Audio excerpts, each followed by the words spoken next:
3-0, le bilan des Bleus en ce début de Ligue mondiale. 3 victoires, 0 défaites. 3-0, c'est aussi le score infligé aux Japonais ici, même à Tokyo, hier, pour la première sortie des Français hors de l'Hexagone. Bref, les hommes de Philippe Blain ont toutes les raisons d'être satisfaits et confiants. Objectif ce dimanche, un 4e succès en 4 matchs. Bonjour à tous, konnichiwa, nous sommes très heureux de vous retrouver au Yoyogi Stadium de Tokyo pour ce 2e Japon-France. Merci d'être avec nous très tôt ce matin en France. Gérard Castan est bien entendu à mes côtés. Gérard, bonjour. Bonjour. Les Bleus sont confiants, mais il faut néanmoins rester prudent face à des Nippons qui vont tout faire pour racheter la défaite d'hier, très certainement. Oui, c'est sûr. Et puis le premier set qu'ils ont livré hier doit leur donner confiance pour aujourd'hui. Les Nippons sont passés très près de ce premier set qui en fait les a tués, parce que perdre 37-35 au premier set, je crois que derrière ils n'ont pas supporté et le rouleau compresseur français s'est mis en place. Mais ils ont la possibilité de faire mieux qu'hier. Les Français en sont prévenus, donc à eux de faire attention et de maintenir cette pression qu'ils ont eue lors du 2e et le 3e set d'entrée de jeu aujourd'hui. Alors, confiance et prudence, les deux maîtres mots, alors que vous découvrez tout petit là-bas les arbitres de cette rencontre. Alors on a, comme à l'accoutumée, interverti les arbitres. Donc aujourd'hui, l'arbitre en chef, c'est monsieur Wang, le chinois, assisté de monsieur Chareongpong, le thaïlandais. Affluence hier dans ce Yoyogi Stadium qui peut contenir jusqu'à 13 000 personnes. Et bien à peu près 6 000 personnes, c'est aussi le chiffre probable aujourd'hui. Des Nippons qui ont été un petit peu déçus forcément de la défaite de leur équipe, même si on a assisté à quelques scènes assez rigolotes avec les supportrices qui ont attendu les Japonais sortant du stade pour rejoindre l'hôtel. Alors que vous découvrez la présentation des Français, Stéphane Antiga le capitaine, Franz Grandvorka, Vincent Monmea très précieux au contre notamment. Franz Grandvorka, j'ai envie de dire précieux dans tous les compartiments du jeu. Luc Marquet qui va débuter aujourd'hui, ce qui n'avait pas été le cas hier. Il va débuter aussi, et là encore c'est un changement par rapport à hier, Mathias Patin. Il faut expliquer pourquoi aussi, alors que Oliver Kiefer a fait son entrée avec sa belle chevelure blonde. Et puis bien sûr, le libéro, c'est Hubert Hainaut. Oui, Mathias Patin débute aussi parce que Loïc de Kergray est souffrant, malade. Oui, exactement. Loïc de Kergray s'est réveillé avec pas mal de fièvre. Donc il est quand même présent. Et s'il y a besoin, il essaiera de jouer. Mais c'est vrai que ce matin, il est resté dans la chambre toute la matinée. Il a très peu mangé. Mais je pense que les soins de Bernard Torres, le docteur, de Jean Tarbouillet, le kiné, l'auront remis suffisamment sur pied pour pouvoir intervenir si le besoin s'en faisait sentir. Alors, le 6 de départ, Nippon, Nobuhiro Ito, le numéro 3. Le numéro 11, bien sûr, Yoichi Kato. Le numéro 14, Takahiro Yamamoto. Le 17, Yuta Abe. Et le 18, Yusuke Matsuta. Et bien sûr, le libéro Shigeru Aoyama, le plus expérimenté, le plus âgé de cette jeune formation nippone, 33 ans, alors que c'est pas vraiment le 6 de départ qu'on nous avait annoncé, Gérard. Oui, exactement, puisque Ito n'était pas dans le 6 de départ annoncé, mais bon, il est là.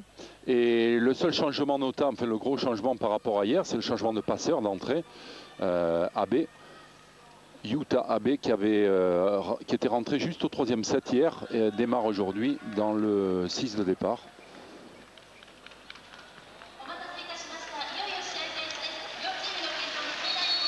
Coup d'envoi de ce 2e Japon-France ici à Tokyo au Yoyogi Stadium. Et c'est Mathias Patin. Et le premier point avec un contre, ou plutôt un ballon remis dans le terrain des Japonais par Vincent Monmea. Vincent Monmea qui est très précieux au contre. Il en est déjà à 10 après 3 matchs. Ouais, première attaque réussie côté japonais par Isamu Asakura. Asakura, on a bien regardé les statistiques, hein, Gérard, c'est quand même probablement l'un des joueurs les plus précieux de cette formation nippone. Oui, dans tous les cas, c'est le plus régulier puisqu'il a terminé hier avec 63% de réussite à l'attaque. Et donc c'est un très bon score pour ce joueur. Et on a vu juste derrière un service sorti, le service et les fautes provoquées, les fautes directes plutôt. Eh bien ça a été l'un des gros points noirs hein, de cette équipe japonaise. Exactement, il y a eu beaucoup de fautes hier. Elle s'est défendue, l'attaque de Grand Borca, AB. Oui, et cette fois ça marche une nouvelle fois d'ailleurs avec Asakura. Et les Japonais qui égalisent à 2 points partout. Alors qu'on va retrouver au service Yusuke Matsuta, qui hier n'a pas été particulièrement dangereux dans ce domaine. Et ça se confirme encore, en tout cas sur ce premier service, avec une superbe attaque de France Grand Borca. Je vous disais qu'il était précieux dans tous les domaines. 3 matchs, au total 34 points, 22 en attaque, 7 au bloc, 5 au service. L'homme de la situation, une faute au fil, non c'est une balle touchée 2 fois, un double contact. Ouais, suite à une mauvaise réception du capitaine Kato qui est soigneusement visé par Vincent Momea. Vous voyez, ça c'était une stratégie aussi. Obliger Kato à réceptionner alors qu'il est mobilisé par sa course d'élan à l'attaque. Et ça lui a fait faire une faute, après il s'est bien repris. Yamamoto qui marque ce point. Yamamoto qu'on a eu côté français beaucoup de mal à prendre, notamment au poste 4, qui s'est régalé. On espère que ça sera un peu différent aujourd'hui. Et Yamamoto qui croise un petit peu trop ce service. Alors vous m'avez dit juste avant le début du match, Gérard, comme les Japonais se sont rendus compte que le service n'avait pas bien fonctionné hier, c'est peut-être, si les consignes sont trop précises, aussi un moyen de leur mettre un petit peu plus de pression. Oui, exactement. D'ailleurs, la conférence de presse d'après-match, Kato soulignait leur mauvaise performance au service, en particulier au premier set, où sur toutes les balles de set, pratiquement, ils ont mis le service dehors. Et je pense qu'ils se sont mis un petit peu de pression sur ce secteur de jeu. Alors, ou bien ça va passer, ou bien ça va casser. Le capitaine Kato, l'une des stars bien réceptionnées par France Grand Borca. Attaque de Stéphane Antiga. Les Japonais qui vont pouvoir attaquer de nouveau. Et l'attaque est trop haut et le ballon n'est pas touché malgré les demandes de Yamamoto et de ses compatriotes. Et les Français qui ont toujours un petit break d'avance. 6-4. On va retrouver France Grand Borca au service.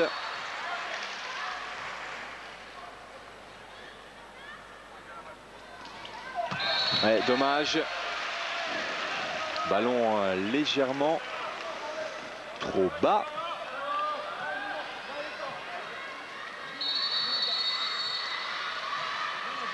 Nobuhiro Ito des Osaka Blazers. Patin pour... Oui, bien joué pour Luc Marquet. Alors Luc Marquet qui a été particulièrement efficace hier. On a regardé les statistiques là encore. C'est impressionnant. Hein, ouais, exactement. Il a tourné à 73% de réussite à l'attaque, Luc Marquet, rentré au milieu au début du second set. Même si Laurent Capet n'avait pas démérité, il était à 53% de réussite, Laurent Capet hier, avec 2 aces, donc il jouait pas mal. Mais l'entrée de Marquet également a été profitable à l'équipe de France. Et c'est ce qui lui vaut sa titularisation dans le 6 de départ aujourd'hui. Vous avez vu ce qu'a fait Yuta Abe? Il a fait exactement la même chose hier. C'est-à-dire qu'il a fait une première main avec la main gauche. Et juste derrière, il serre avec la main droite. Ouais, exactement. Résultat, on n'a pas vraiment déterminé s'il était droitier ou gaucher. On va dire qu'il est ambidex, mais plutôt droitier. Ouais, hein. Je pense qu'il est droitier s'il sert de la main droite. Parce que les feintes en première main de la gauche, bon...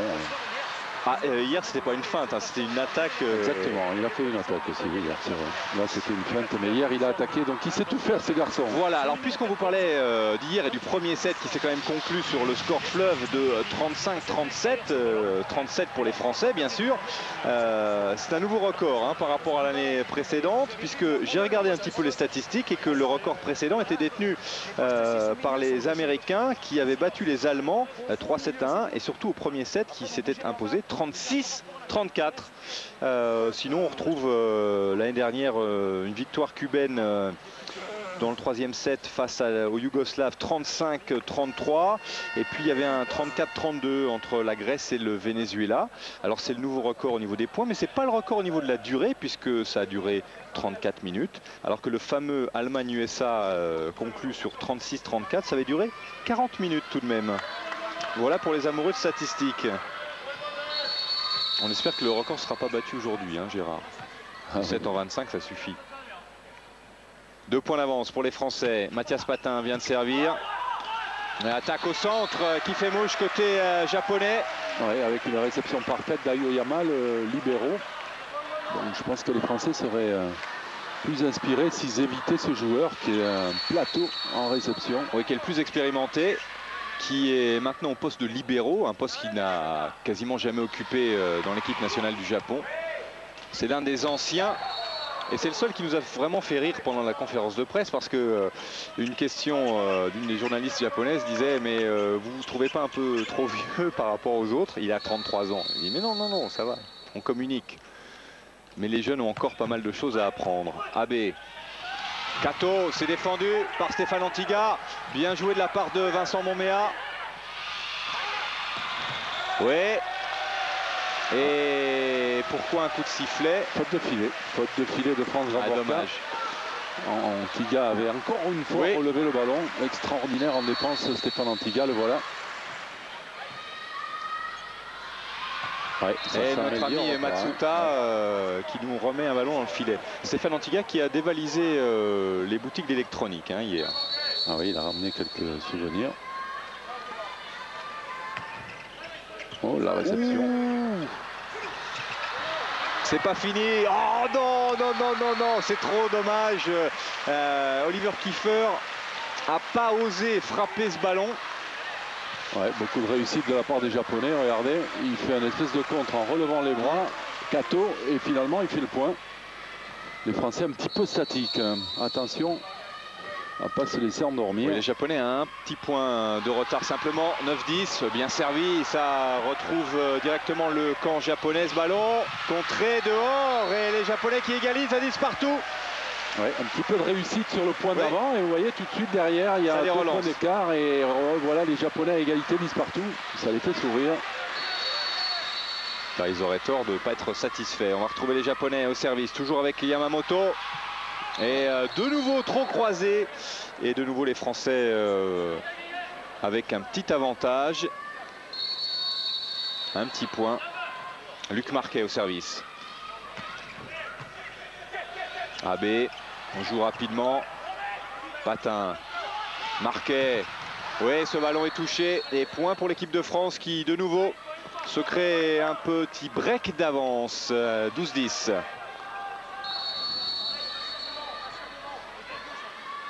Luc Marquet, de nouveau. Oui, superbe le contre tricolore pour un nouveau point. Et à signaler le contre est de Mathias Patin. Il a surpris Kato, il a mis ses mains au dernier moment. Il n'est pas très haut Mathias Patin, mais il est toujours très bien placé. Et il a surpris Kato en venant fermer son attaque. Et une belle série parce que les Français avaient été rejoints par les Japonais à 10 partout. Ils mènent 13-10, une belle série, 3-0. On vous parlait tout à l'heure des résultats d'hier. On va vous donner, faire un petit point rapide sur les autres groupes. Sachez que dans le groupe A, eh bien, le Brésil est en tête devant la Pologne. Brésil pour l'instant 2 victoires, pas de défaite. Dans le groupe B, après la victoire de l'Italie sur le Venezuela, eh bien l'Italie est en tête avec 3 victoires, 0 défaite devant l'Espagne. Et puis dans le groupe C, après les victoires russes sur l'Allemagne et néerlandaises sur Cuba, eh bien les Russes et les Néerlandais occupent les premières et deuxième places. Et bien sûr, inutile de vous rappeler que suite à sa victoire hier dans le groupe D et la victoire de la Yougoslavie sur la Grèce, ça c'est une bonne affaire pour les Français. Eh bien les Français sont seuls en tête avec 3 victoires, 0 défaite devant les Grecs, justement, les Français qui continuent sur cette belle série malgré le temps mort et qui mènent désormais 14-10. Regardez la belle chaussette de Grand Borca. Vous avez vu où il avait les mains? Ah oui, et vous avez vu où le ballon est tombé de côté, et le ballon à 2 est tombé cm sur les pieds. Ah oui. Marquet. Allez, pas de faute, voilà, c'est ce qu'il faut faire quand l'adversaire a la pression. Même si là, Kato s'en sort bien. Kato qui libère les siens et qui met fin à la belle série tricolore pour marquer ce 11e point. Et le public de scander Nippon, Nippon. On va les retrouver justement, les Nippons au service avec Kato. Ouais, réception difficile pour France Gromborka. Et Luc Marquet qui a bien essayé un retourné. Ouais, mais c'est pas encore Zidane, Luc Marquet. Ah non, Luc, c'est pas Zizou. Voilà, petit problème en réception. Et les Japonais de nouveau à 2 points, 12-14. Très court ce service. Ah, il a bien alterné, ouais. Parce que le premier était très puissant et là vraiment il a servi très court. Une des consignes également de Philippe Blain avant le début, c'était de réceptionner un petit peu loin. On s'est aperçu que tous leurs services matchés tombaient près de la ligne de fond ou derrière, souvent derrière. Donc il a reculé un petit peu et là ils se sont laissés surprendre par l'amorti de... Et cette fois, j'ai envie de dire, il a un petit peu trop alterné. Ouais, un petit peu trop long, mais les Japonais sont revenus. Ouais. Ils sont à 2 points. Alors Gromborka avait raté son service à son précédent passage. Il va le réussir. Bien vu. Eh oui, mais ils sont tombés sur Asakura qui là-bas au poste 4 a fait quelques dégâts hier et qui continue aujourd'hui. Pourtant le bloc était présent. Ouais, mais pas assez sur la ligne. Asakura qui prend bien cette ligne, il ne faut pas lui laisser beaucoup de place. Et les Japonais de nouveau à un petit point. Ito. Depuis que le service match est arrivé, les Japonais ont énormément de problèmes au niveau international. D'abord parce qu'ils servent moins bien comme ça, et puis ils réceptionnent moins bien. Ça avait été les inventeurs du service tennis flottant, du service feuille morte. Et ils avaient bouleversé un petit peu les données dans le monde avec ce service. Et depuis, ils n'ont pas réussi à s'adapter au nouveau standard du jeu moderne. Oui, puisque vous parlez un petit peu de l'histoire du Japon, il faut savoir quand même que depuis le début des années 90, il y a une crise, une récession au Japon, et que ça a fait quelques victimes au niveau du sport, parce que le sport est très dépendant des entreprises au Japon, et qu'en l'espace de 10 ans, il y a 220 clubs qui ont disparu. Alors c'est des clubs locaux ou régionaux. Le sport qui a payé le plus lourd tribut, c'est le baseball, avec à peu près un quart des 220 clubs qui ont disparu. Le basketball arrive en 2e position, le volleyball en 3e position. Et donc il y a quelques clubs régionaux, mais aussi des clubs prestigieux comme Unichita, qui est un club qui avait formé notamment les joueuses qui ont été championnes olympiques en 64, qui a disparu il y a 2 ans. Et puis Hitachi aussi, qui avait formé la plupart des joueuses championnes olympiques en 76, qui a disparu. Et puis côté masculin, eh bien, disparition des Yokohama Flugels, le club, l'un des clubs phares du championnat, qui a disparu en 99. Donc ceci explique aussi quelques-uns des problèmes rencontrés par le volleyball et le sport en général au Japon. Abe qui a sauvé ce ballon. Marquet qui a mis fin à cet échange. Marquet toujours aussi pétillant, regardez, malgré le décalage horaire. Il y avait beaucoup de possibilités, hein. Il y avait la fixation, il y avait la balle arrière sur Marquet. Il y avait également France Gromborka qui s'était lancé au milieu. Donc beaucoup de problèmes de lecture pour le contre japonais. Et tout de suite donc un nouveau break pour les Français à 18-14. Oui, 18-14, tout va bien pour les Français qui comptent 4 points d'avance. Alors Gérard, je sais que vous avez arrêté votre collection de cartes Pokémon, mais j'ai une petite surprise pour vous. Regardez ce que je vous ai trouvé ici, parce qu'on parlait de l'économie. Eh bien, les Japonais font collection de cartes sur le volleyball. Et donc, vous voyez, vous achetez un petit paquet, ça vous coûte 400 yens tout de même, hein, ça fait à peu près 4 €. Mais vous avez dedans de superbes photos de joueurs et de joueuses japonais avec leurs statistiques. Bon, pas magnifique, on va faire ça en France alors. Écoutez, c'est une idée à creuser. Allez, on va essayer. Alors là, je vous ai trouvé la saison 2000, mais il y avait la saison 2000, 2001, 2002 bien sûr. Hein.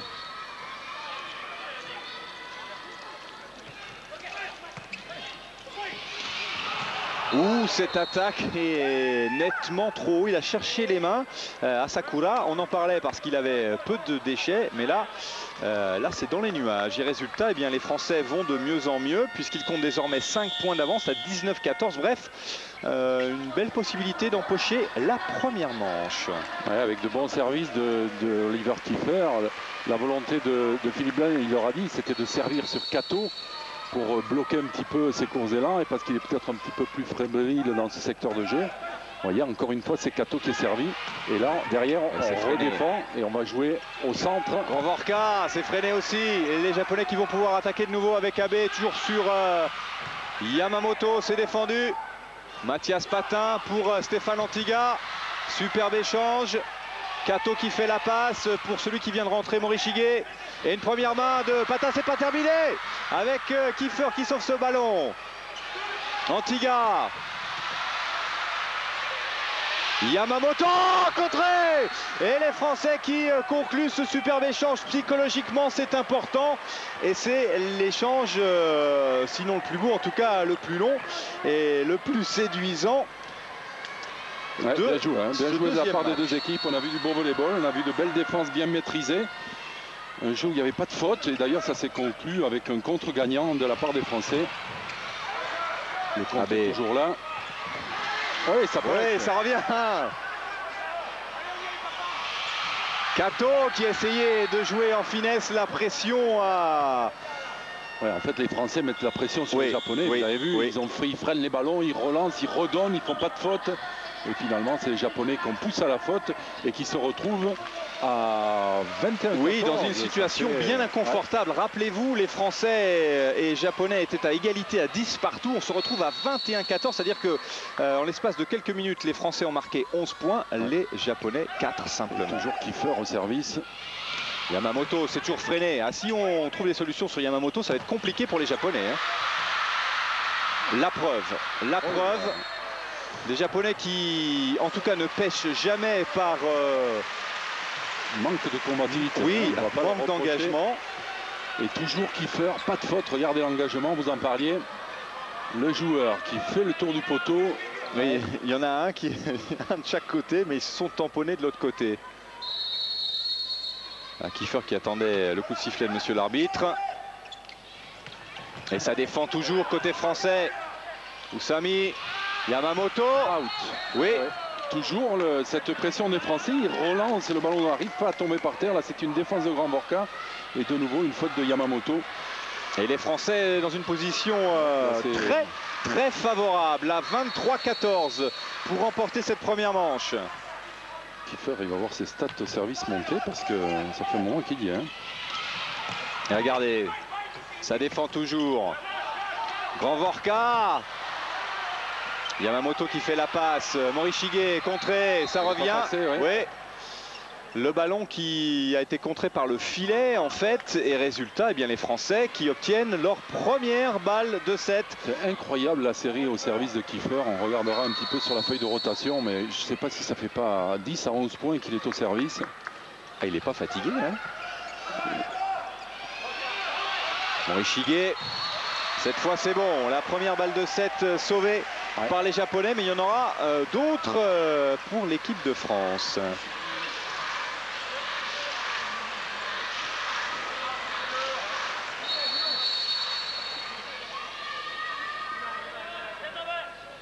Usami qui sert. Et c'est défendu par Oyama. Il ne savait pas trop s'il fallait s'engager ou pas, Ryu Morishige. Mais il s'en sort bien. Et les Français qui vont devoir patienter encore. 16-24. Daisuke Usami au service. Lui, il nous vient de Tokyo, c'est le seul joueur de Tokyo, hein, des Blue Rockets, des fusées bleues. Et regardez la fusée bleue, elle est française avec France Gromvorka. La troisième est la bonne, 25-16. Les Français en excellente position qui viennent d'empocher la première manche nettement après une fin de set superbe. Et bien c'est sur cette superbe fin de set qu'on va vous laisser quelques instants, le temps de faire un petit tour par Paris. Et on se retrouve dans quelques instants, à tout de suite. point de débuter alors que la première a été conclue magnifiquement par les Français.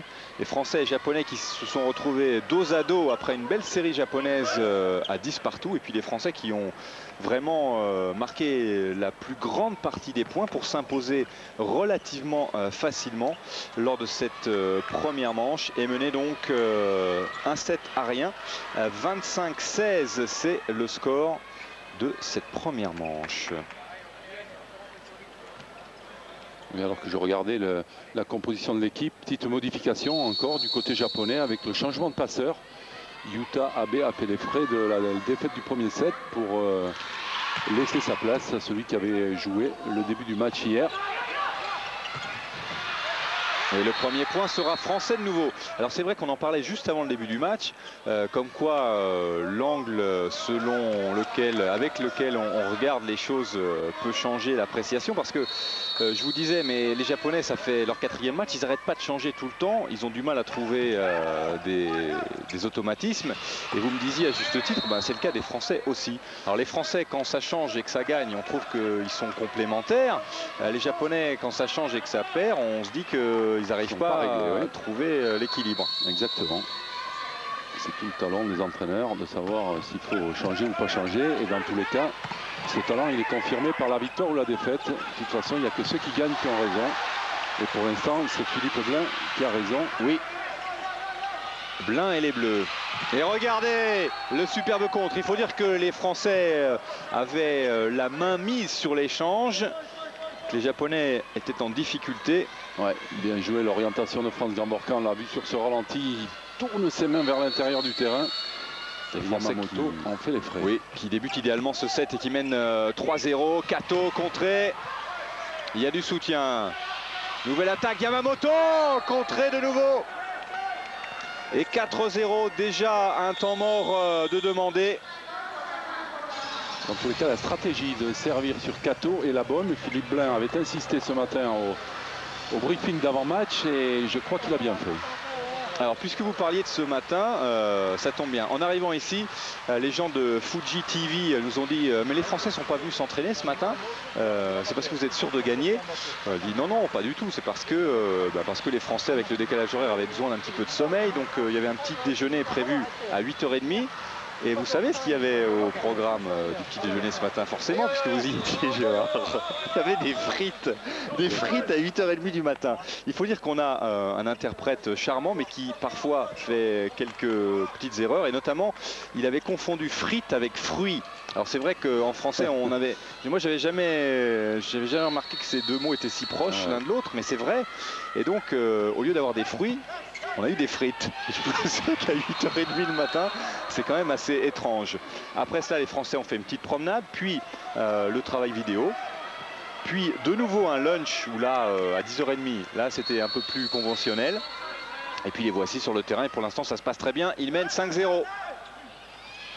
Kato. Ouais, il a joué avec les mains de Luc Marquet. Il s'était fait attraper sur la balle précédente par Luc Marquet qui avait... signé un contre cinglant, et là Kato a choisi de jouer en finesse, il a bien fait, il ramène les siens à 1-5. Oui, c'est le premier point marqué. Quand même 3 contres depuis le début du deuxième set. Ah, bon Matsuta. service. Oui, c'est quasiment le premier pour Matsuta, mais ça ne suffit pas, et les Français qui marquent ce point, le 6e. La France qui d'entrée s'est fait plaisir en se créant un break et donc du confort sous le regard dubitatif de Mikayasu Tanaka, le coach de cette formation nippone. Voilà une belle attaque conclue par Ito.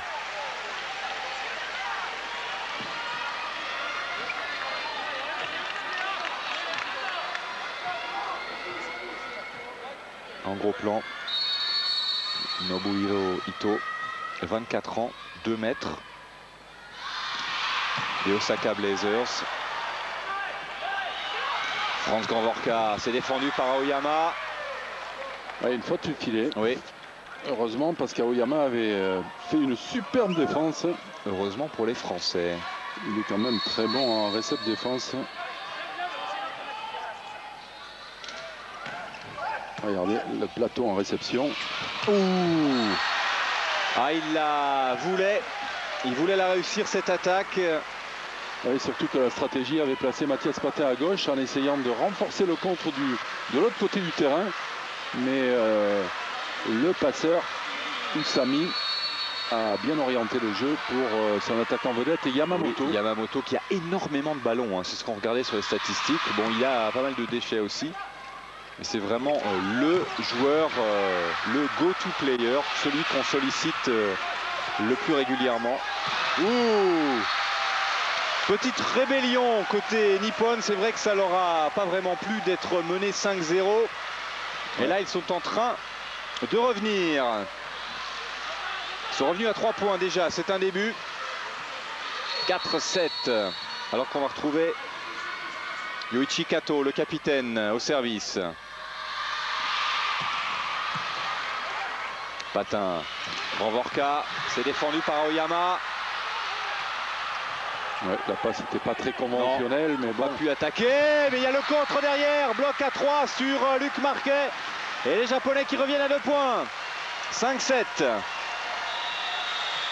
Ouais, et malheureusement, Philippe Blin qui est obligé de consommer, je vais dire, un premier temps mort. Son temps mort. Alors qu'il est à 7 et que pratiquement à 8, il y a de nouveau un temps mort technique. Hein.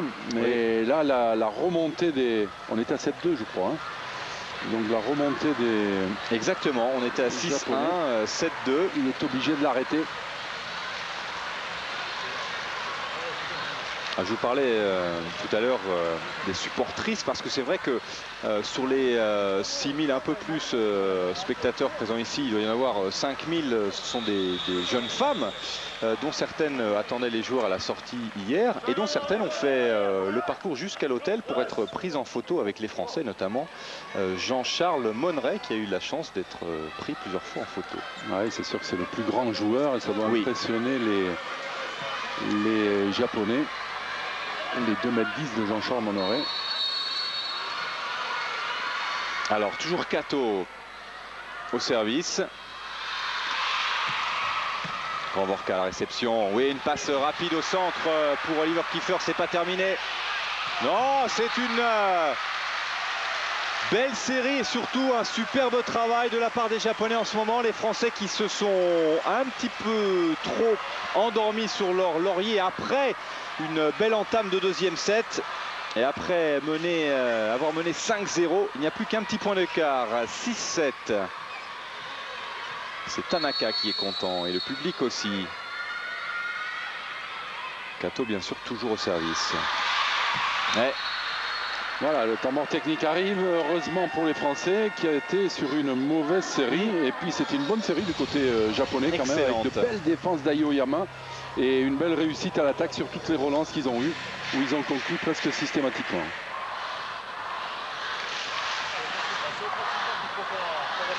Alors que vous apercevez Jean Tabourièche qui distribue les serviettes.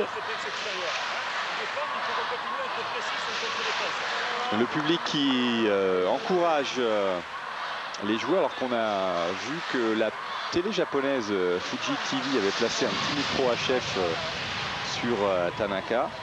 En fait, ce Yoyogi Stadium se trouve dans un grand parc, parc Yoyogi, qui est alors plutôt joli, avec notamment l'autre télé, ou plutôt la télé japonaise, la NHK, qui a ses studios juste à côté. C'est le cas aussi de Fuji TV, qui nous fournit ces images.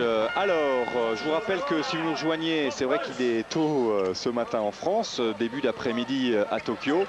La France a remporté la première manche relativement facilement, 25-16. Les Français mènent toujours 8-6, mais ont compté jusqu'à 5 points d'avance. Ils n'en ont plus que 2. France Grandvorka. Morishige, c'est contré. Aoyama. Nouvelle attaque défendue par les Français. Le ballon sera rendu par Ubereno, mais tout de suite, les Japonais qui ont vu l'occasion de conclure l'échange, et surtout Daisuke Oussami. Ouais, en fait, Ubereno a voulu remettre ce ballon très près du filet pour gêner la construction d'attaque. Seulement Oussami, le passeur, a choisi d'attaquer directement et il a fait le point, ramenant les siens à un petit point. Voilà, le service est dehors de Ito. Les Français qui ont mangé un petit peu leur avantage. Mais enfin, oui, mais pas complètement. non, il y a toujours 2 points, mais surtout, il y a eu un beau passage des Japonais. Kiefer. Matsuta, non. Ouais. L'entrée de Morishige, ça fait du bien quand même. Hein. Ryu Morishige qui est rentré à la fin de la première manche et qui depuis permet aux Japonais d'être totalement dans le coup puisqu'ils n'ont qu'un point de retard à 8-9.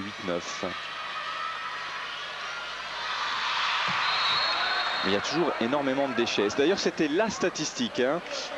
Hier, c'est les fautes directes. On s'est rendu compte qu'il y avait plus du double de fautes commises par les Japonais. 34 fautes commises par les Japonais, alors qu'il n'y en a que 16 du côté français. Et le bon score des Français est à rapprocher également de celui réalisé contre les Yougoslaves. Et c'est signe que cette équipe de France a un bon fond de jeu, parce qu'elle ne fait pas beaucoup de fautes. Et le système en marque continue, le Rally Point System, est un système qui ne pardonne pas donc aux équipes qui font des fautes. Et donc ça n'a pas pardonné aux Japonais hier, avec le nombre de fautes qu'ils ont fait. Voilà, celle-là aussi. Exactement, dehors. Illustration de ce qu'on vient de dire. Voilà, il y a toujours les 2 points. Maintenant, il faudrait faire un petit break du côté français pour se donner un peu d'air et faire prendre des risques supplémentaires aux Japonais. Alors, est-ce que ça va être avec le service d'Antiga? Dans tous les cas, toujours Kato qui est sollicité. Allez, possibilité de relance. Patin. Ouais. Voilà. Luc Marquet en finesse. Il n'a pas frappé son ballon. Il a choisi le retard d'attaque et déposé la balle dans le camp adverse. Et revoilà 3 points. Allez, il faut continuer. Ouais, ça fait du bien. Stéphane Antiga. Allez, toujours Kato, vous voyez, soigneusement visé. Voilà, contré. Il y a une possibilité de relance. Toujours contré. Défendu, Stéphane Antiga. Luc Marquet, c'est défendu aussi à Aoyama. Oui, et ce sont les Japonais qui concluent l'échange. Ouais, il y avait la place pour finir du côté français, mais regardez la belle attaque de Yamamoto. Il attaque extérieur de la main de Gramborca, et malgré le plongeon de Stéphane Antiga, ce sont les Japonais qui se remettent à 2 points des Français. Yusuke Matsuta. Patin. Matsuta à la passe. Ça, c'est plutôt rare. Et le ballon qui, semble-t-il, a tout juste franchi le filet. Mais bon, allez, nouveau point pour les Japonais qui restent bel et bien présents, plus que jamais d'ailleurs, puisqu'ils ont juste une toute petite longueur de retard. Ouais, les Français qui signalent à l'arbitre que le ballon n'était pas passé. Moi, je ne l'ai pas vu passer, hein, en tout cas, mais bon. Peu importe. Patin. Marquet en deuxième rideau. Le ballon qui va revenir. Ubereno. Luc Marquet au-dessus. Il y a du soutien. Morishige. Voilà. Ce ballon qui a été remis trop près du fil, ou plutôt dans le camp, juste dans le camp des Français. Et enfin, ils font une grosse partie en défense. Les Japonais sont carrément au milieu du terrain. Ils sont sous les ballons, sous le feu de l'attaque française. Et ils arrivent quand même à remonter. Ah oui, ils remontent tout. Ils sont carrément à 5 mètres du filet. En ce moment, c'est compliqué pour les Français de marquer des points. Ouais, Montmeyer à la passe. Pour Luc Marquet. Regardez, ça défend toujours. Usami qui va ramener ce ballon. Voilà. Oliver Kiefer. Oui, c'est superbe, mais c'est défendu. France Granborca. Patin. Toujours la défense des Japonais. Granborca.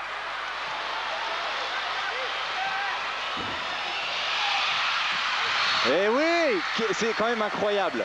Ouais. Incroyable la défense des Japonais. Énorme travail des Français aussi. Mais ce sont les Japonais qui, une fois encore... Ouais, attention, parce que ce nombre impressionnant de défense effectué par les Japonais va entraîner une dynamique dans cette équipe qui peut perturber la sérénité des Français. Elle est déjà présente hein, depuis quelques minutes, cette dynamique. Ouais, surtout que la réception est un petit peu loin. Ouais, France Granborca. Heureusement, Granborca avec une passe. Regardez, Mathias Patin était loin du filet. Il arrive à bien servir Granborca qui fait le point. Il y a toujours 2 points, mais c'est chaud. Hein. Les Japonais, ils veulent pas mourir. Non. Pourtant, avec le 5-0 du départ, on croyait qu'ils étaient un petit peu KO. Voilà, d'ailleurs, vous voyez, pas du tout. Dans la tête des Français, on est en train de se dire, ils vont plus vite, ils défendent beaucoup. Il va falloir monter un petit peu notre niveau de service et on va commencer à faire des fautes. On le sent d'ailleurs, il y a un peu plus d'électricité dans l'air et dans la salle du Yaoundé Stadium. Kato, Patin, Gorvorka. Ouais, ils défendent tout. Il n'y a plus un ballon qui tombe au sol directement. Il y a toujours un Japonais pour toucher le ballon. Ah, ils sont partout, là. On a quand même l'impression qu'ils sont 8 ou 9 sur le terrain. Pourtant, ils sont que 6, hein, je peux vous l'assurer. Énorme travail défensif. Gorvorka, Morishige. Ouais, Morishige encore et toujours. Morishige qui fait du bien. C'est ce que disait Philippe Blin lors de la conférence de presse hier. Il disait que ce qui avait causé quelques petits problèmes aux Français durant le premier set, c'était la réception, alors que le bloc défense fonctionnait plutôt bien. Mais là, ce qui cause problème aux Français, eh bien, c'est la défense des Japonais. Et s'ils se mettent aussi à bien servir, regardez les Japonais qui égalisent à 15 partout grâce à ce service d'Ito. Voilà, un petit peu statique les Français, vous avez vu, Stéphane Antiga a entre les deux, les bras, mais les pieds n'ont pas bougé. Il faut à tout prix remettre du mouvement au niveau des appuis. Et dans les écoles de volley, on vous dira toujours que c'est avec les jambes d'abord qu'il faut défendre. Encore une défense. Ouais, là il y a faute au fil. Ah oui, il est de l'autre côté du terrain quand même. En fait, ils avaient encore défendu. Oui, encore et toujours. On a l'impression que ils ont trouvé, je ne sais pas quoi, des gants aimantés, que le ballon vient vers les mains. Mais en fait, c'est tout à fait le contraire. Ce sont les mains qui vont vers le ballon. Et pour l'instant, eh bien, les Japonais mettent la pression sur cette équipe de France. Les Japonais qui ne sont plus menés que d'un tout petit point. Après, certes, s'être inclinés lors de la première manche, mais ça va mieux, beaucoup mieux pour cette équipe japonaise.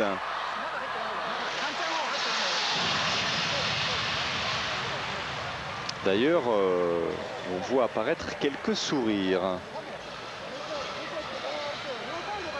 Ce qui n'était pas le cas il y a encore quelques minutes.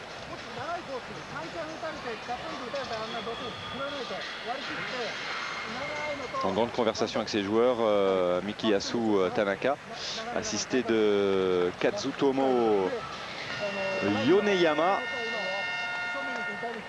Alors Tanaka lui est passé par les juniors, hein. Il a entraîné le junior en 2000 et puis il a commencé à entraîner les seniors l'an passé, un petit peu comme Philippe Blin d'ailleurs, hein. Ils sont arrivés chacun à la tête de leur sélection, quasiment ensemble. Deux joueurs qui ont un passé d'athlète brillant, de volleyeur bien sûr. Et regardez ce ballon, il revient. Matsuta. Freiné. Allez, ce sont les Français maintenant qui défendent. Ah, il faut ça. Marquet. Ah, mais les Japonais aussi. Voilà, malgré tout, la défense des Français a poussé les Japonais à la faute cette fois-ci. Il faut dire que Yamamoto, il a tenté une espèce de truc impossible. Oui, il a tenté une attaque avec roulade arrière. C'est pas toujours évident à faire. Kiefer au service. Morishige, c'est freiné. Patin. Marquet, voilà, on retrouve l'équipe de France un peu plus sereine et de nouveau avec un petit break d'avance. Ouais, tout ça c'est parti d'une belle défense encore une fois de Stéphane Antiga. Et c'est dans ce secteur de jeu pour l'instant qu'il y a le plus de satisfaction du côté français avec la bonne finition de Luc Marquet.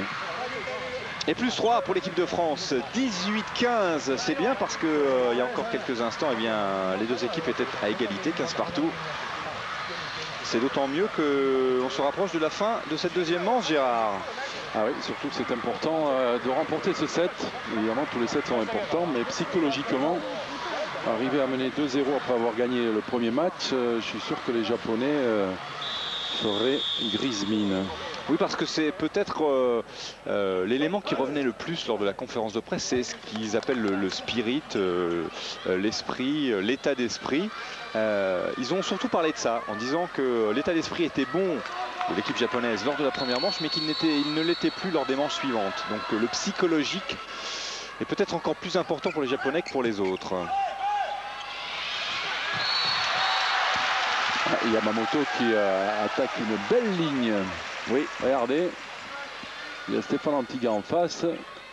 Mais la balle est quand même passée. 2 points d'écart, 16-18. Le Japon au service.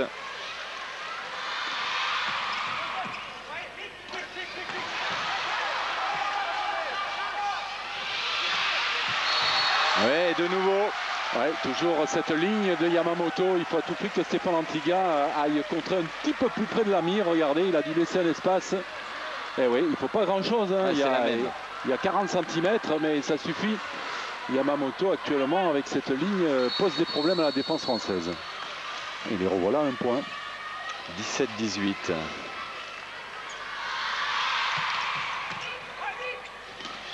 Voilà. Ça, c'est un petit peu mieux. On arrive à jouer en balle rapide avec cette réception d'Antiga très près du filet. 19-17. On va retrouver le passeur Mathias Patin au service.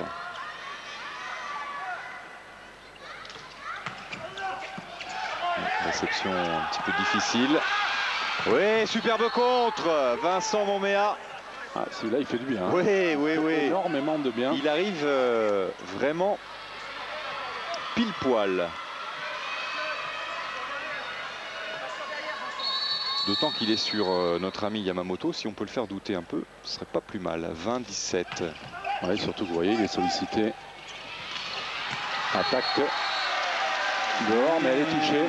On a des problèmes avec la ligne là-bas du côté droit du terrain. Oui, au poste 2 pour les Japonais. Vous voyez Stéphane Antiga qui continue à laisser un petit peu de ligne et les Japonais qui s'engouffrent dans ce passage. Il est pourtant étroit. Ah oui, il n'y a pas grand-chose. 2 points d'écart. Oh, quel service. Patin pour marquer. Ouais, eh ben, il fallait le réussir ce point. Luc Marquet l'a fait. C'était pas évident parce que la confiance en Magazzino au service aurait pu faire des dégâts derrière si on était revenu à 19-20. Là, il y a toujours les 3 points d'écart grâce à cette attaque de Luc Marquet. Le voilà, Luc Marquet. Et on va retrouver Stéphane Antiga au service. Ah oui, là, Yamamoto. Il n'y a pas photo. Non. Yamamoto est au-dessus Comme vous dites du lot pour faire une rime en haut. Regardez, il est passé au-dessus. Il a un bon bras, c'est Yamamoto. Hein. Oui, non, mais déjà hier, vous avez fait quelques rimes. Hein. Ah oui? Oui. Je vais rimer si alors. C'est l'Asie qui vous inspire.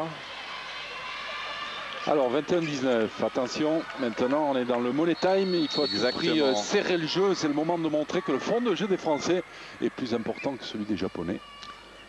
Matsumura au service. Ça aussi, c'est bien fait.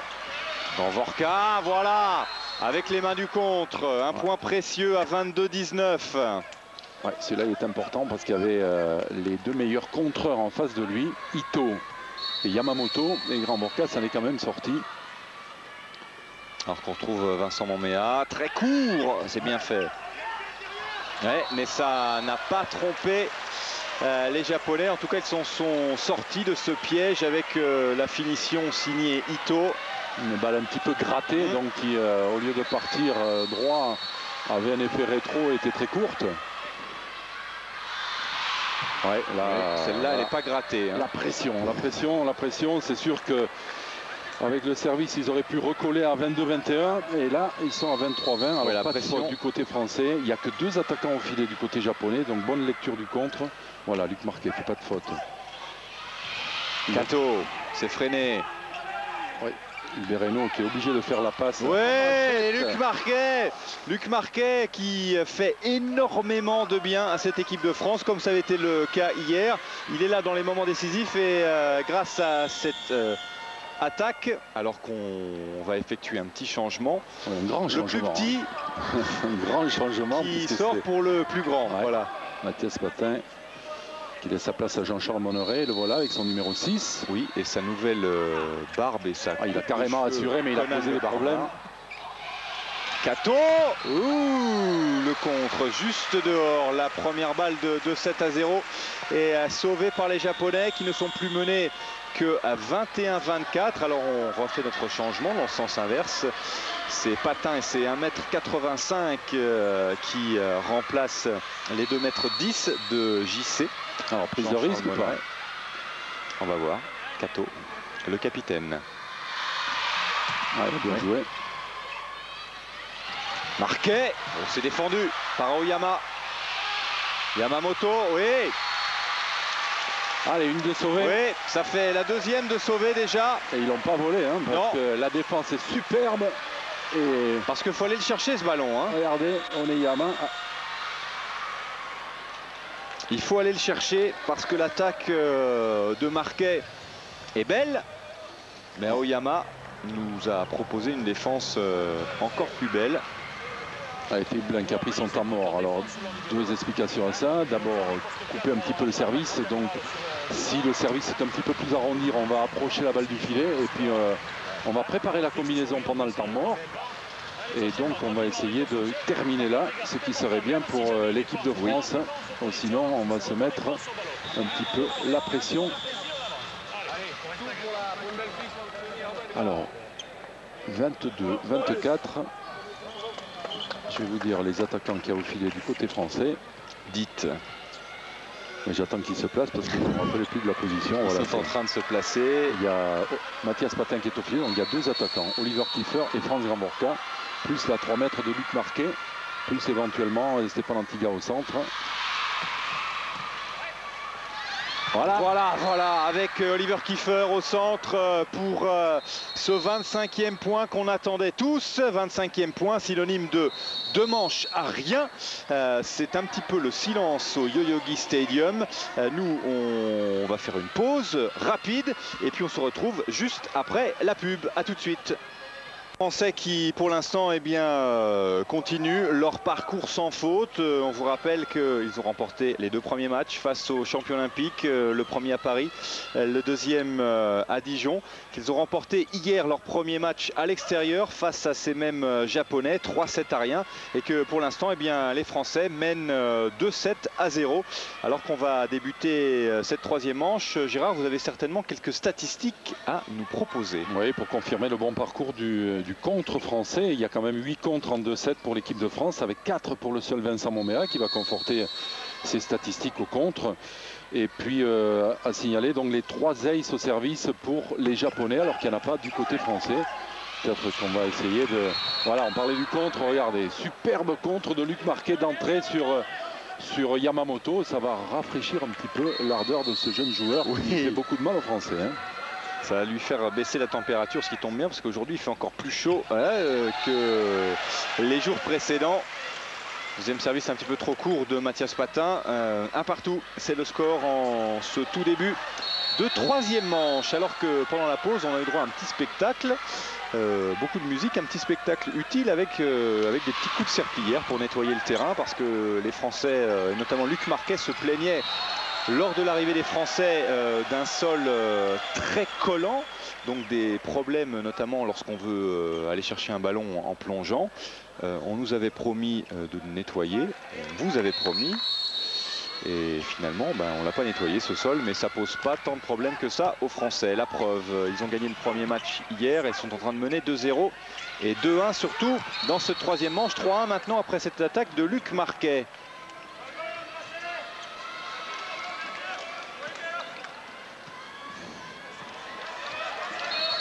Stéphane Antiga au service, le capitaine de cette équipe de France.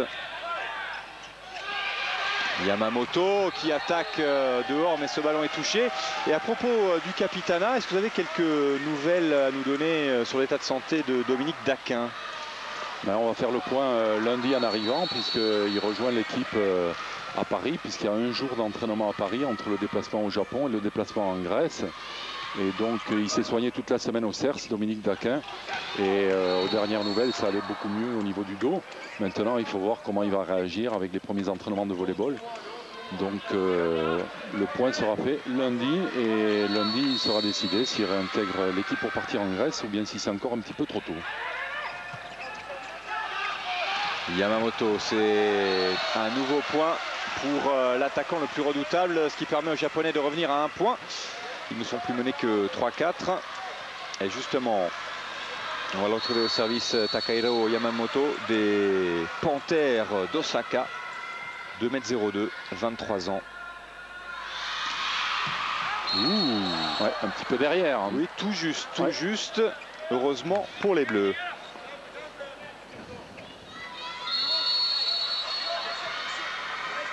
Luc Marquet. Ouais, lui, nettement trop long ce service de Luc Marquet. Ouais, il a voulu changer la forme du service. Il a servi sauté flottant. Mais il a un petit peu trop appuyé sa frappe. Elle était nettement dehors. Alors un point d'écart simplement entre les deux équipes. Nous sommes dans le 3e set. La France mène 2-7-1. Kato. Grandvorka s'est jeté. Ah, Luc Marquet. Ouais, petit problème pour Luc Marquet. Là, un service raté, une attaque dans le filet. Un petit peu forcé cette attaque puisque la réception était très loin du filet. Et donc il n'y avait qu'une possibilité, servir Luc Marquet derrière la ligne des 3 mètres. Et les deux équipes à égalité, 5 partout. Voilà, meilleure réception, ça va pouvoir accélérer un petit peu le jeu. Mais les défenseurs japonais sont là. Ouais. Yamamoto contré. Aoyama. Yamamoto de nouveau. À chaque fois que le ballon se dirige vers Yamamoto qui est énormément sollicité, eh bien il y a des cris dans ce Yoyogi Stadium, des cris, on le comprend d'autant mieux que les Français sont désormais menés 6-5. Je crois que c'est la première fois du match que les Français sont derrière, mais ces Japonais sont toujours là en défense.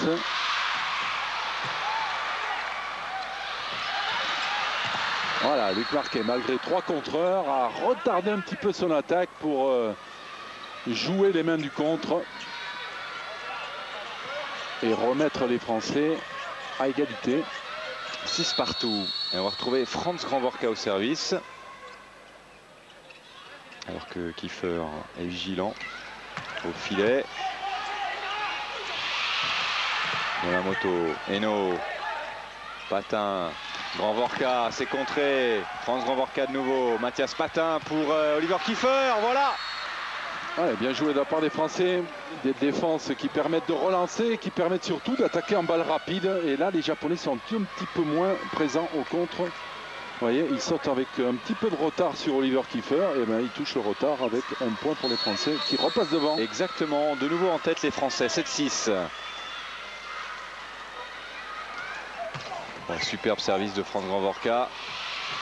Morishige, ouais, cette fois il a joué en finesse. Ouais, là, Mathias Patin a été un petit peu surpris. Pourtant, il n'était pas sollicité par le contre au centre. Vous allez voir. Regardez Mathias Patin. Et au lieu d'aller à la fin derrière, il est un petit peu spectateur. Et quand il s'aperçoit de la possibilité de la fin, c'est trop tard. Or là, normalement, le jeu, c'était d'aller derrière le contreur pour au moins assurer cette feinte. Il l'a pas fait et le point a été perdu. Oui, et de nouveau, les Japonais avec une bonne dynamique. De nouveau, le Japon en tête, 8-7, temps mort technique. Temps mort technique qui arrive bien pour les Français. Alors qu'on a aperçu, parce qu'ils sont juste devant nous, Franz Grandvorka un petit peu énervé des derniers points là.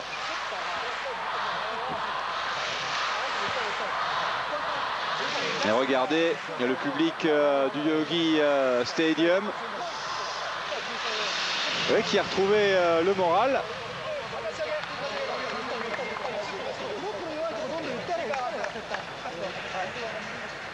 On les comprend.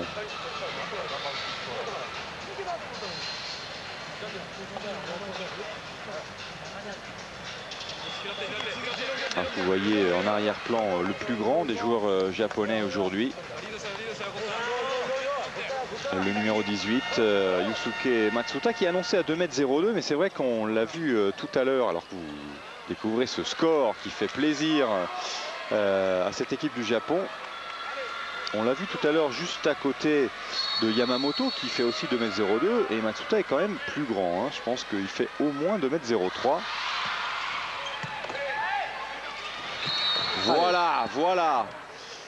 Ah, il aime bien cette courte arrière. Ouais, mais ça marche bien aussi. Patin, Kiefer. Elle marche très bien. Elle est bien dans le temps et elle a trompé Matsuta. Et les Français de nouveau à égalité à 8 partout. Alors tout à l'heure il nous a fait une série tonitruante, Oliver Kiefer. Second set. Une espèce de marathon du service.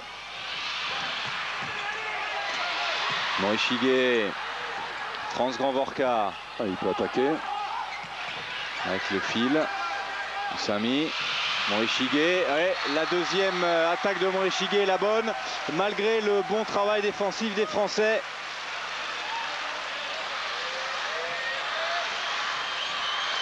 Et les Japonais de nouveau devant, 9-8.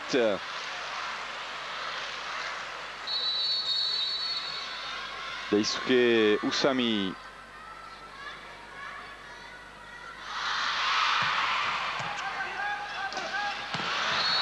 Cette fois, la passe courte était pour Vincent Monmea. Ah, c'est sûr que si les Français arrivent à amener la réception près du filet et qu'on peut jouer en balle rapide, il n'y aura pas de problème. Oui. Parce que là, il y a beaucoup moins de défense de la part des Japonais. Sinon, sur toutes les balles hautes, que ce soit derrière la ligne des 3 mètres au filet, ils défendent pratiquement tout. Voilà, la même. Oui, la même avec l'option de Monmea qui avait choisi de ne pas sauter sur la balle rapide, regardez. Et donc Matsuta est tout seul, vous avez vu, il n'y a personne en l'air. Ah, c'est le principe d'un pari, hein, c'est qu'on ne peut pas toujours être gagnant. Et là on a vu une image rare, c'est Matsuta courir et bondir sur le terrain. Morishige au service. Stéphane Antiga s'est défendu, mais ça ne reviendra pas. Oui, mais il y a toujours une main pour empêcher que le ballon tombe directement au sol. Donc ça entretient la dynamique du côté japonais. Et il faudrait à tout prix peut-être une bonne série au service quand même, parce que c'est pas normal que les Français, après 2-7, aient aucun ace à leur actif.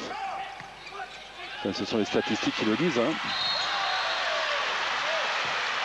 Oui, alors que là, on a eu droit à une collision entre Yuichi Kato et Luc Marquet. Ces deux-là sont généreux. Alors regardez ce qui s'est passé.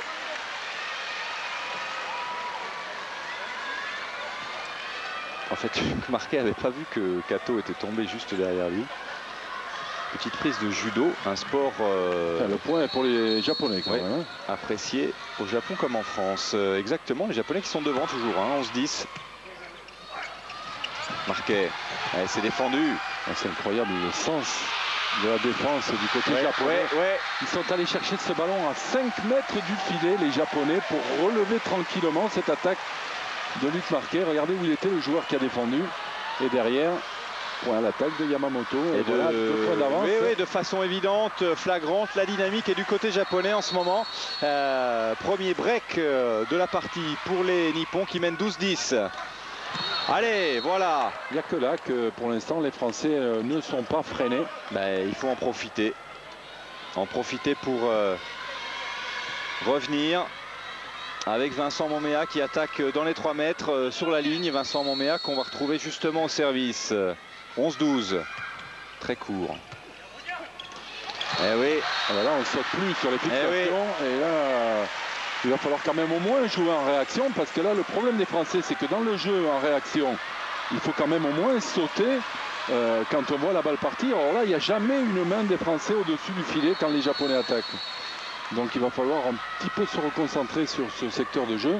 Yamamoto. Grandvorka à contrer. Aïe aïe aïe. Ouais, là ça sent pas bon pour les Français. Il va falloir trouver des solutions et rapidement si les Français ne veulent pas céder ce set. Ils sont menés 14-11 plus 3 pour les Japonais. 19, c'est le score pour l'instant dans cette troisième manche, une troisième manche de folie à tout point de vue, parce que techniquement, eh bien, pour l'instant nous sommes au téléphone parce qu'il y a eu quelques petits soucis de liaison. Il n'y a pas de souci en revanche pour les Japonais qui ont une superbe dynamique, des Français qui sont plutôt bien revenus, mais les Japonais qui sont à 2 doigts de remporter ce troisième set. Je vous rappelle que la France mène 2-7 à rien, mais que les Japonais sont en mesure là de réduire l'écart. Ils mènent 23-20. Alors on se rappelle que hier, eh bien, lors du premier match, ils avaient mené 22-20 avant de s'incliner. mais ça risque peut-être d'être différent aujourd'hui ou identique. À voir, 23-21.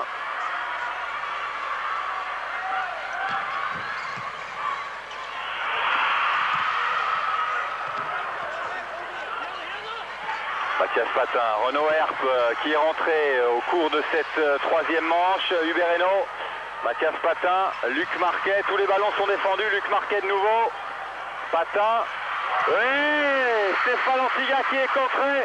Et les Japonais qui se procurent une première balle de 7.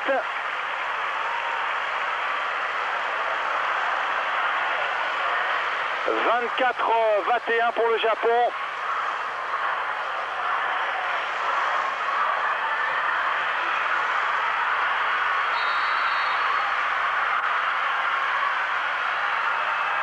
Au service, le capitaine Kato. Hubert Hainaut en réception. Oui, une belle attaque rapide d'Oliver Kiefer. Et les Français qui sauvent cette première balle de 7, qui ne sont plus menés que 22-24. Alors qu'on effectue un changement côté français avec l'entrée de Jean-Charles Monneret.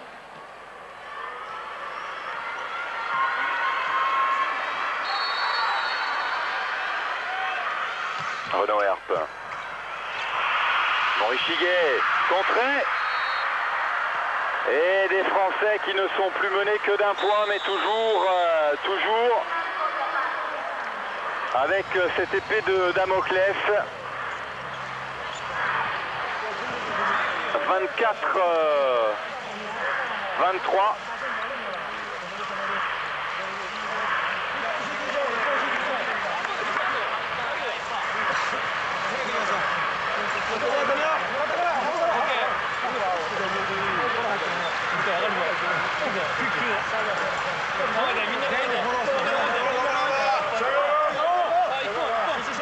C'est difficile à la fois pour les Japonais comme pour les Français. Les Japonais, regardez ce score qui voudrait bien empocher ce 7. Les Français qui sont revenus à un petit point, mais les Français qui vont servir avec Renaud Herp.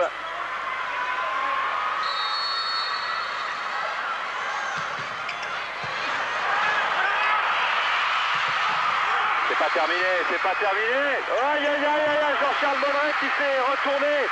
Il aurait dû aller le chercher ce ballon. Et le Japon qui remporte cette manche 25-23 pour réduire l'écart et ne plus être mené que 2 manches à 1. Allez, on se quitte quelques instants et on se retrouve juste après cette petite pause. Du 4e set, oui, le 4e set, les Français se sont imposés hier 3-7 à rien, mais eh bien, on a vu des Japonais efficaces, dynamiques lors du 3e set, et on a vu des Japonais revenir aux dépens des Français pour empocher ce 3e set, 25-23. Résultat, eh bien nous sommes partis pour une 4e manche, qu'on espère côté français être la dernière, mais l'espoir ne suffit pas. Alors, premier service sorti de Morishige, Ryu Morishige, les premiers points pour l'équipe de France. Espérons, gageons que c'est de bon augure. Ouais, l'attaque japonaise qui fait mouche pour égaliser un partout.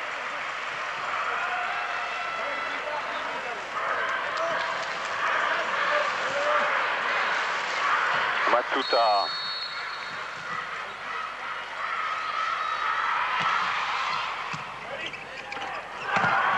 Ouais, ce ballon freiné. Et cette attaque dehors, nettement dehors. Attaque signée Takahiro Yamamoto. Et résultat, la France juste devant, 2-1. Belle pichenette de Kato pour égaliser à 2 partout.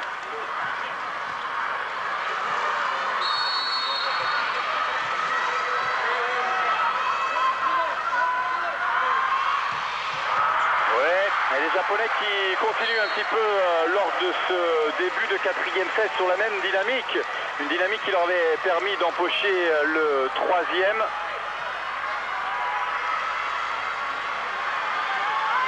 Et les Japonais qui mènent désormais 3-2.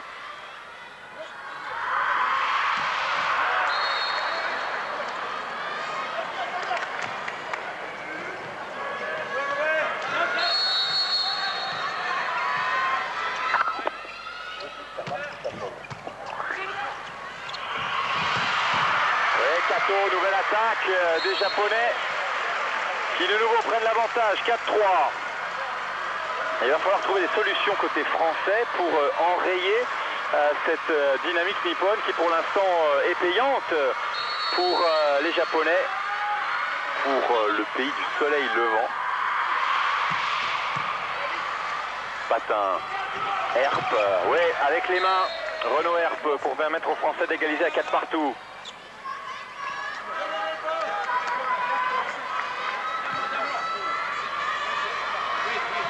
Renaud Herp qu'on va retrouver au service.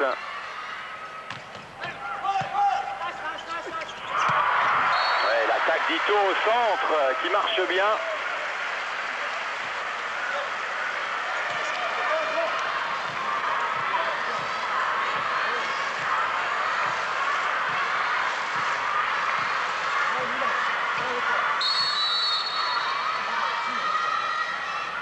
Nobuhiro Ito au service. Aïe aïe aïe aïe aïe. Mathias Patin et Luc Marquet qui se percutent. Problème de trajectoire, problème de communication. Ce qui n'est pas le cas des Japonais en ce moment qui se créent un petit break et qui mènent désormais 6-4.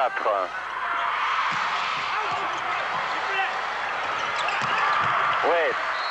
L'attaque de Stéphane Antigal, capitaine de cette équipe de France, qui fait beaucoup de bien et qui permet aux Français de ne plus être menés que d'un point.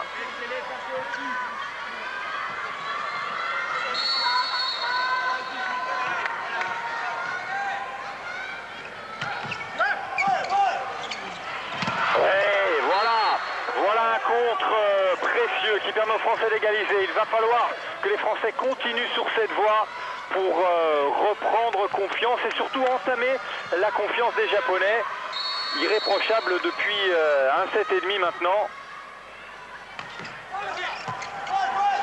Le service de Leverkusen qui met en difficulté, nouveau contre. Deuxième contre très précieux pour cette équipe de France. 7-6 des Français de nouveau aux commandes. Ça faisait longtemps qu'on ne les avait pas vus aussi conquérants. Kiefer. Morishige s'est défendu. Oui, Stéphane Antigal a une belle série. Temps mort technique. Et la France qui mène de 2 points de nouveau. 8-6.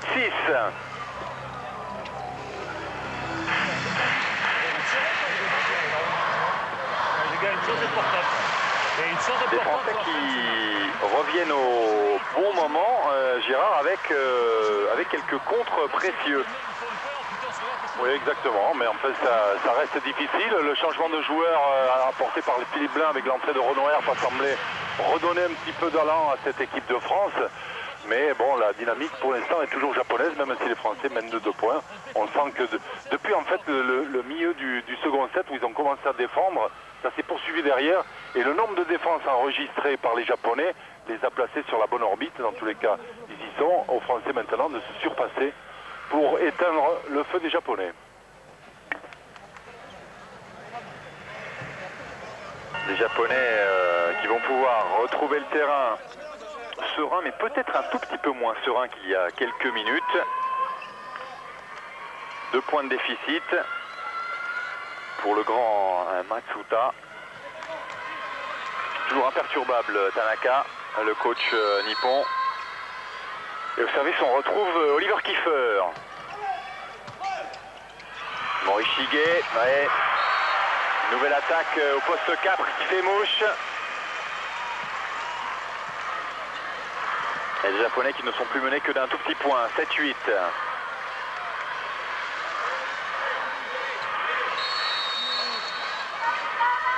Morishige, je vous le rappelle, c'est un jeune universitaire. Oui, mais c'est pas terminé. Morishige de nouveau, et les Nippons qui marquent ce nouveau point pour égaliser à 8 partout. La dynamique est toujours du côté japonais, même si les Français ont tenté d'inverser un petit peu la tendance, une tendance peut-être un petit peu plus équilibrée que lors de la fin de set précédente, mais ça ne suffit pas pour l'instant, 8 partout. Aïe, aïe, aïe, aïe, aïe. Juste entre les deux réceptionneurs tricolores. Attention, attention, danger. 9-8 pour le Japon.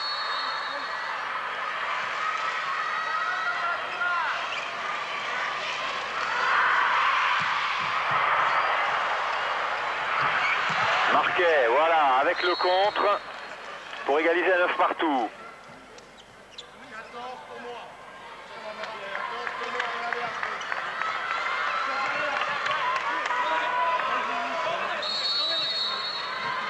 C'est Tanaka qui lâche une sorte de pseudo-sourire.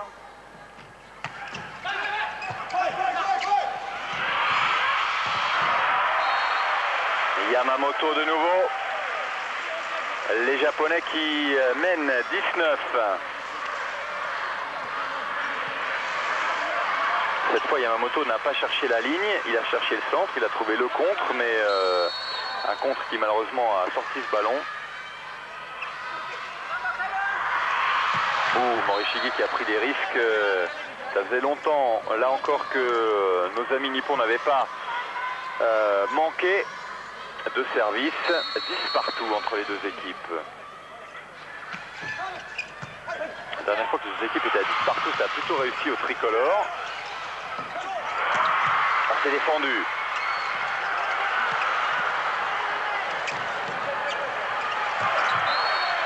Ouais, une faute au fil. Et le ballon côté nippon. Les Japonais qui mènent 11-10. Attention.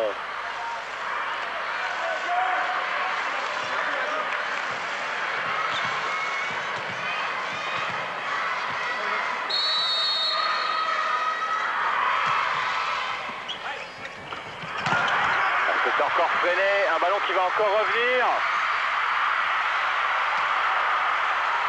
Renoir qui n'a pas osé frapper trop fort. Luc Marquet, lui, ose.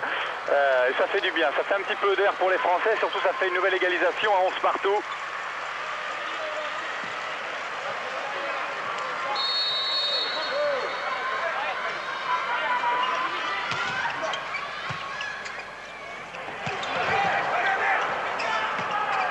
Kiefer.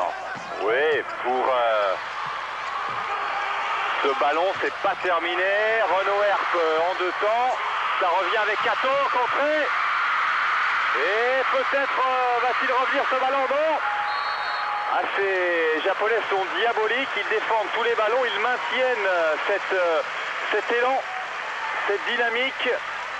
Regardez encore un plongeon d'Aoyama. Et malheureusement pour les Japonais, Morishige qui ne va pas parvenir à remettre ce ballon. Et surtout, heureusement pour les Français, parce qu'ils sont de nouveau légèrement en tête, 12-11. Légèrement, vous voyez, puisque Yamamoto et les siens viennent d'égaliser à 12 partout.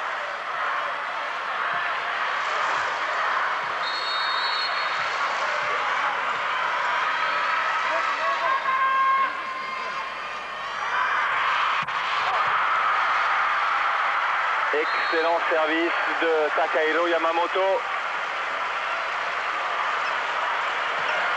Et le Japon de nouveau aux commandes, 13-12.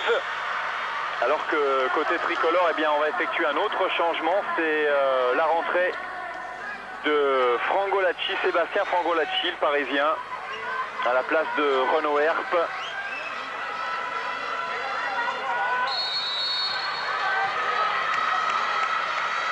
Alors qu'on va retrouver le diable de Yamamoto au service. Aïe, aïe, aïe, aïe, aïe. 14-12 pour le Japon.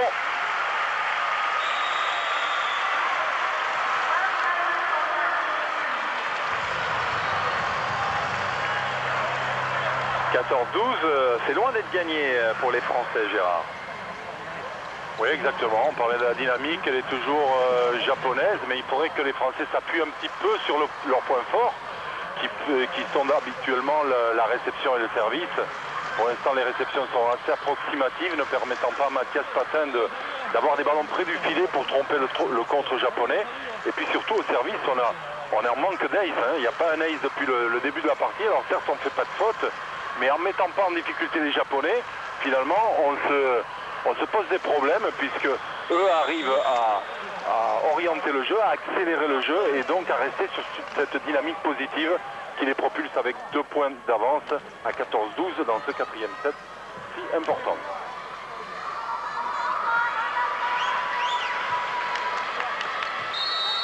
Service Japon. Vous venez de rappeler le score, Gérard, effectivement 14-12, Yamamoto, pas pris de risque.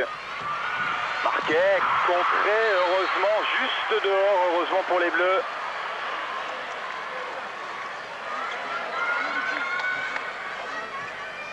On va revoir ce contre au ralenti. Oui, Tanaka. Il fait un petit peu la grimace, mais il n'y a pas de quoi, parce que les Japonais sont toujours devant. Alors bon, ce service, vous en parliez Gérard, bon service de Luc Marquet. Nouvelle possibilité d'attaque, c'est encore défendu. Ouais, et Yamamoto qui attaque trop long. Oui. Et les Français qui égalisent à 14 partout, allez. C'est le bon moment pour mettre un petit peu plus de pression sur les réceptionneurs nippons. Ah oui, mais avec Yamamoto, tant qu'il est bien servi comme ça, on a du mal à trouver des solutions sur l'attaquant de pointe japonais. Et résultat, eh bien les Français de nouveau menés.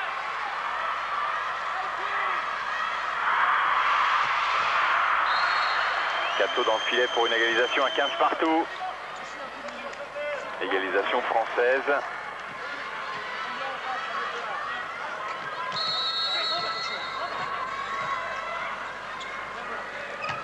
Angolacci a servi. Allez, attaque rapide, petite passe courte pour Ito. Et nouveau temps mort technique à 16-15, 16-15 pour les Japonais. On n'a pas tellement envie côté français que ce match parte au tie-break, d'autant que la dynamique est nettement du côté nippon. Il va falloir continuer de travailler parce que ça va un petit peu mieux côté tricolore. Mais c'est pas tout à fait satisfaisant pour l'instant. Vous avez quelques chiffres à nous donner, Gérard?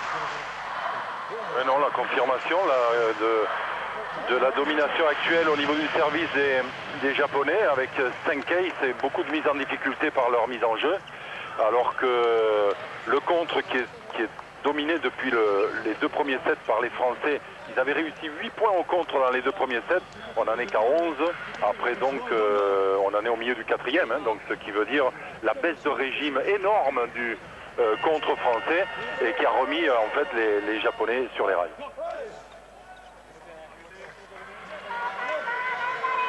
Les Français qui sont les premiers sur le terrain, le score est évident, il apparaît en gros sur votre écran, 16-15 pour le Japon qui sert, c'est Nobuhiro Ito.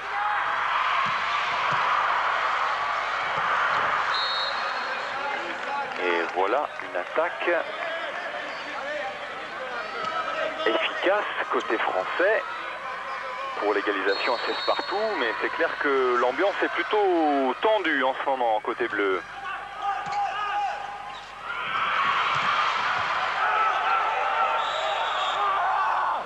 Et puis un coup de sifflet des arbitres avec un joueur japonais qui est un petit peu passé de l'autre côté. Ce joueur, c'est le capitaine Yoichi Kato. Luc Marquet est venu prendre de ses nouvelles. Tout va bien. Et les Français devant, 17-16. Et là, c'est important ce qui se passe, ce qui va se passer dans les minutes qui viennent. Vous parliez du contre tout à l'heure, Gérard. Eh bien, un contre qui arrive là aussi au bon moment. pour se créer un petit break 18-16. 18-16, voilà, il y a une possibilité pour les Français de conclure ce match et de s'imposer 3-7-1, mais on n'en est pas encore là, hein, parce que les Japonais ne vont pas se laisser faire comme depuis un 7,5, j'ai envie de dire presque 2-7. Oui, mais la dernière phase de jeu est en train de montrer ce qu'il faut faire au niveau du jeu français, mettre en difficulté la réception japonaise pour retrouver notre stabilité au contre. Alors là, évidemment, ça va partir du service. Il faut à tout prix que les Français montent ce niveau de jeu pour que derrière les contres français fassent baisser un petit peu le pavillon aux Japonais. Il y a des pavillons qui flottaient fort aujourd'hui parce qu'il y a un vent incroyable à Tokyo. Les nuages défilent à une vitesse tout aussi incroyable. Mais bon, dans le Yoyogi Stadium, on est à l'abri de tout ça. Mais les Japonais ne sont pas à l'abri des contres français. 2 contres consécutifs qui vraiment permettent aux Français de retrouver des couleurs et surtout de se retrouver dans une position bien plus favorable qu'il y a seulement quelques minutes. Ils mènent désormais 19-16. Oliver Kiefer. Morishige. Ah, Morishige, il aura fait du mal aux Français, hein, quel que soit le dénouement de cette partie. «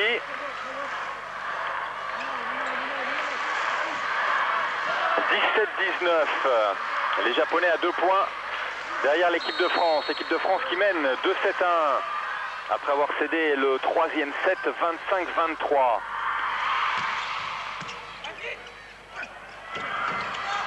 Marquet, voilà, pour le 20e point et surtout pour permettre aux hommes de Philippe Blain de conserver cette avance de 3 points tellement importante. Mathias Patin. Aonaya. Ouh, et cette fois, le contre était bien présent, mais ils se sont fait prendre par la vitesse et la force de Yamamoto. Regardez le ballon qui retombe pour les Français du mauvais côté. Et les Japonais qui reviennent à 2 points, 18-20. Allez, il faut marquer maintenant. Patin, Marquet, voilà. Luc Marquet qui jusqu'à présent a toujours été précieux au moment clé. On va l'appeler le serrurier Luc Marquet. Et là, pour le coup, il passe dans un trou de souris entre les 2 contreurs. Aïe, aïe, aïe.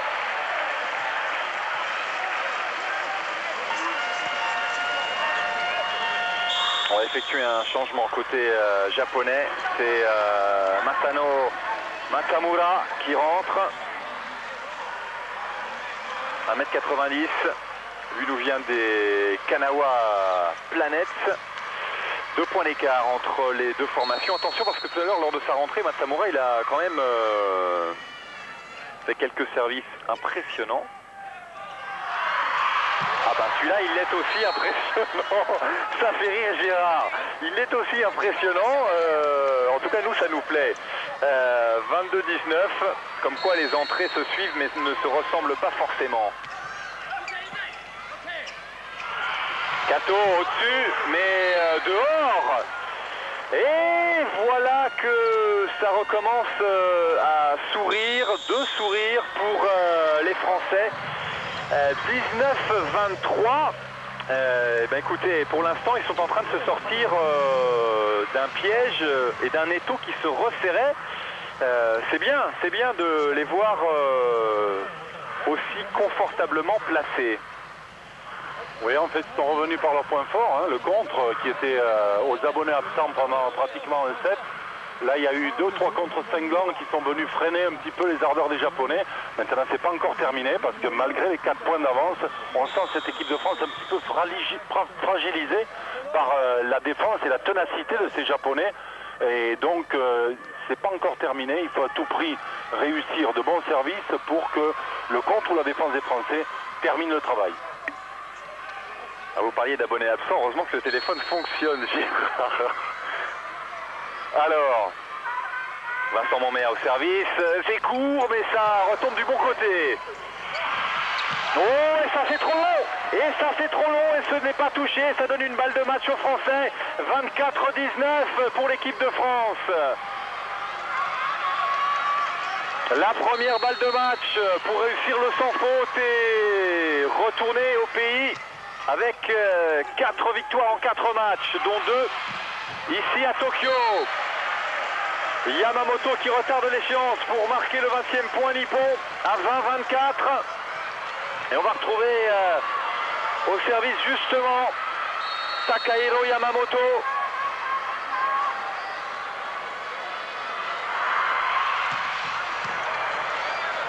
Stéphane Antiga a réceptionné. Ouh, la passe trop imprécise. La pression s'applique aussi sur les Français. 21-24. Allez, encore une balle de match pour les tricolores. Oui, bien la voilà. Yamamoto sur une erreur au service. Et les Français qui s'imposent finalement 25-21 dans ce 4e set. Des Français qui ont tremblé, mais tremblé seulement, et qui se sont imposés grâce, vous le rappeliez Gérard, grâce au contre qui est revenu au bon moment. Eh bien les Français qui ont de quoi être satisfaits de leur campagne japonaise, de leur campagne nippone. 2 matchs, 2 victoires, ils n'auront cédé qu'un seul set. Aujourd'hui, finalement, 4 sur 4. 4 matchs, 4 victoires, on ne peut être que satisfait, Gérard, de cette campagne 2002 pour l'instant, côté tricolore. Oui, satisfait, c'est vrai qu'il y a 4 victoires.